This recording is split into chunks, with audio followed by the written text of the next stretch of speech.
Hey, what's going on? What's up, people? I'm here once again, discussing the matter that I discussed in my last video, Afro-Latino versus being black.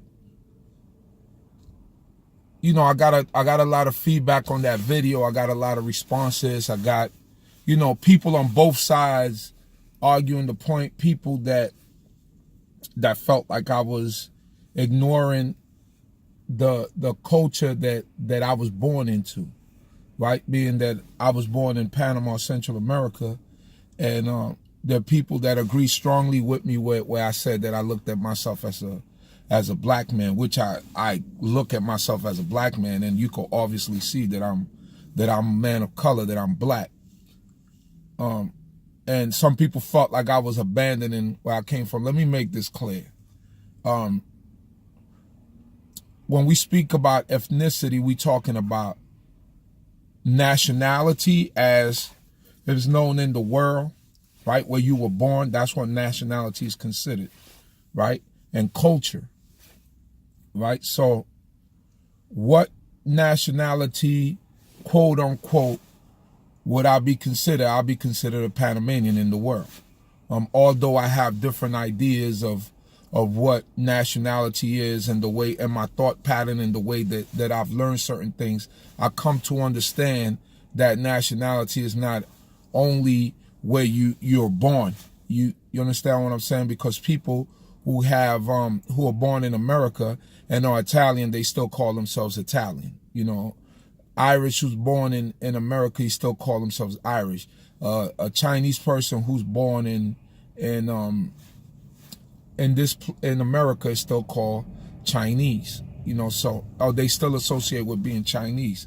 So I don't necessarily just equate nationality to where you're born, although that is the status quo of the world at this moment. But that's a story for another day. So when we talk about ethnicity, we're talking about nationality, and we're also talking about culture, right? Or culture. And I came here when I was 10 years old from Panama, Central America, speaking Spanish, but also knowing English. And what culture do I associate with?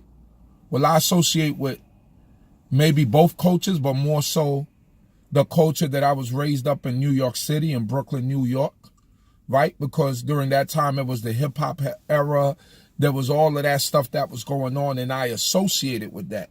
When I didn't know, I knew English. I understood English because in Panama, my grandmother spoke to me in English, and I responded to her in Spanish. But I knew how to speak English or communicate, but it wasn't my first language because I was mostly communicating in Spanish for my first 10 years. But in my home in Panama, everybody spoke English, and I communicated in Spanish, although I knew English. So when I came here in 1986, January of 1986, I began to assimilate. You begin to see what's around you. You begin to try to find out how to adapt to this new situation, because I wasn't put in bilingual school by my mother. My mother didn't do that. She said, if I put you in bilingual school or in a bilingual class, that you're going to be confused because they're going to be speaking to you in Spanish and then gradually bringing you into the English. She put me, it was like a shock therapy. I finished 5th grade in December of 85 in Panama, in January of 86, she put me right into English class, PS 191 in Brooklyn, New York, right in the hood, in the heart of the hood, and I had to adjust. I had to come in and just adjust. So there were like 3 girls in the class who really took a liking to me, I guess because I spoke Spanish and it was the whole thing. But I understood English. And I was pretty bright. I took English classes in Panama, but it's not the same as being in a full course English class to where you're learning everything and you have to process everything in English. So that first half a year was rough.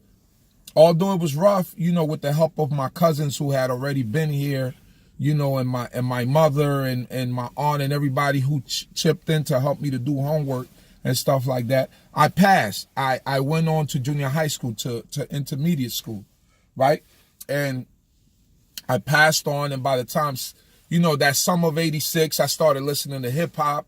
I stopped listening to Spanish TV because I knew that wasn't going to help me to advance in the things that that I needed in order to get this language. So at 10 years old, I made the concerted effort to really get myself drenched in the hip hop culture. So I started watching shows like Video Music Box because the kids in school were watching it, listening to the radio in New York City at that time. You know, hip hop, it was the golden era of hip hop. You know, Karis One, Dougie Fresh, Slick Rick, Eric B. and Rakim, Big Daddy Kane, Biz Markie, and I just started absorbing all this culture. I started just absorbing. And now, as funny as that sounds, in Panama, they were absorbing hip-hop culture also. You know, Fat Boys and all of them, breakdance and all that stuff had reached Panama. I mean, hip-hop was worldwide, and that became part of my culture. So now when we're talking about ethnicity,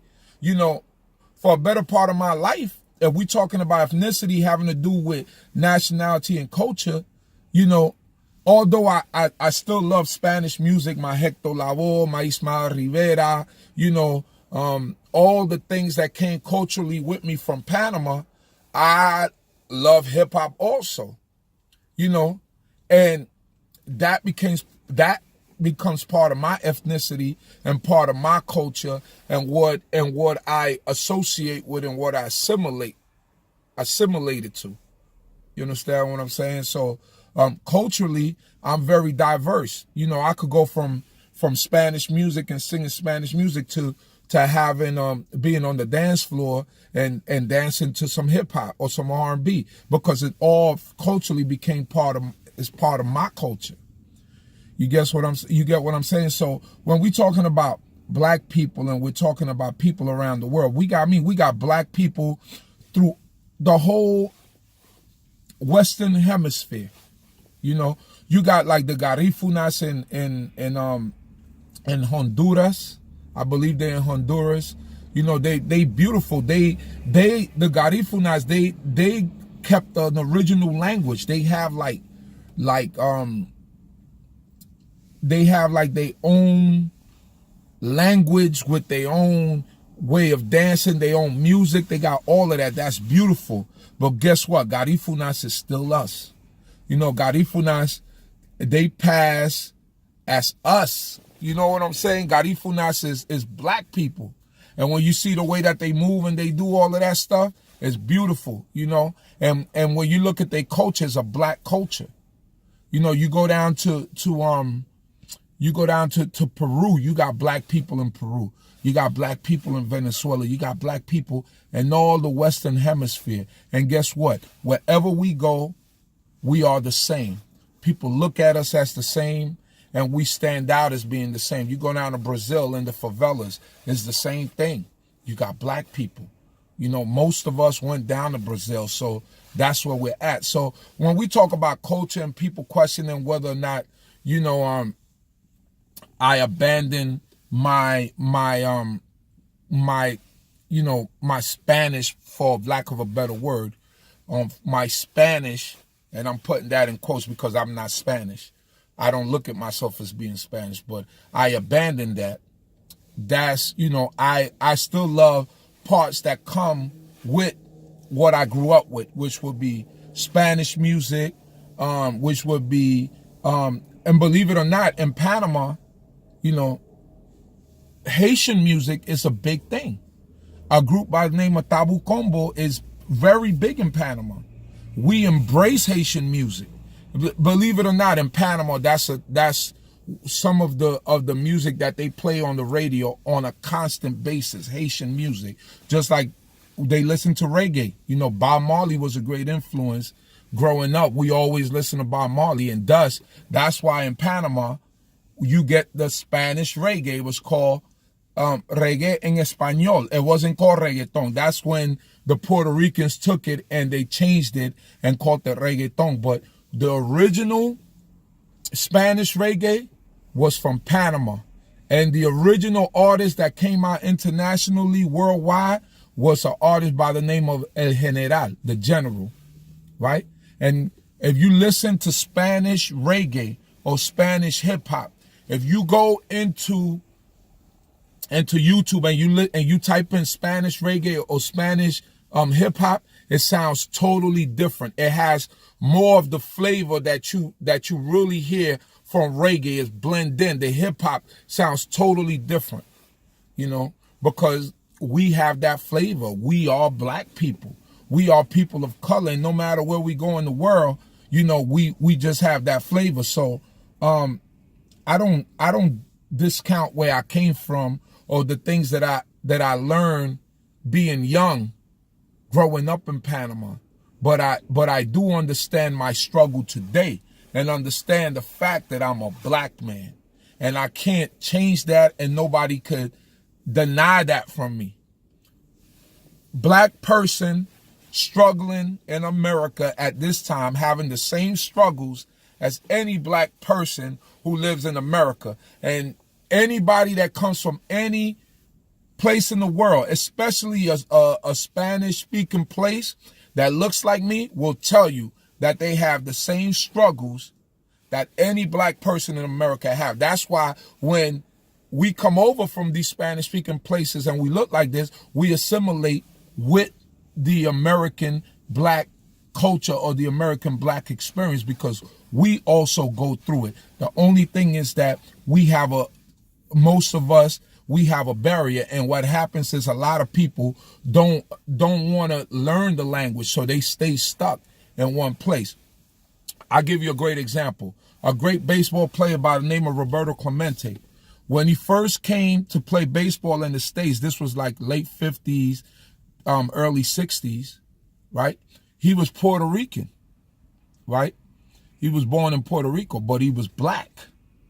And when he first came, he thought that being Puerto Rican, that it made him different, until he started going to those towns in the South where they looked at his black skin and they told him, you are an N-word. And you know what that means. You an N-word. You go to that other hotel. You don't come into this restaurant. Let them white players bring your food out and you eat on the bus. And that's when he realized that the struggle was for real. And that's when he knew that we are all the same people. Only barrier. And he said, but I had two strikes against me. I was black. That's when he understood that I'm black and that I can't speak the language. And that made him into a humanitarian and a civil rights, a person who fought for the civil rights of people. You know, so when we look at certain things today, when we look at baseball players, you know, that come from the Dominican Republic, what baffles me is that a lot of the media, when they speak about, black players or how many black players there are in Major League Baseball, they always separate the Dominicans and the quote unquote Latin American players from the black players that were born here. I don't look at it that way. I just look at the whole. I don't care if you were born in Dominican Republic or Venezuela, Panama. If you look black, you're a black player to me. It's irrelevant. You know, it's still an example to a black kid who's looking at baseball and sees somebody who looks like them, whether they speak Spanish or not. It's still a great example. Oh, I want to be like this guy. I want to thrive to be like this guy. It's still that imagery is everything, you know. So hopefully, you know, we could get past this divide and we could understand that, or get past this kind of thing, like us against them. We're all the same people, no matter where we come from. But once we got this hue, we're the same people. Peace out. Everybody have a great day, and I'll catch you on the next video. Peace.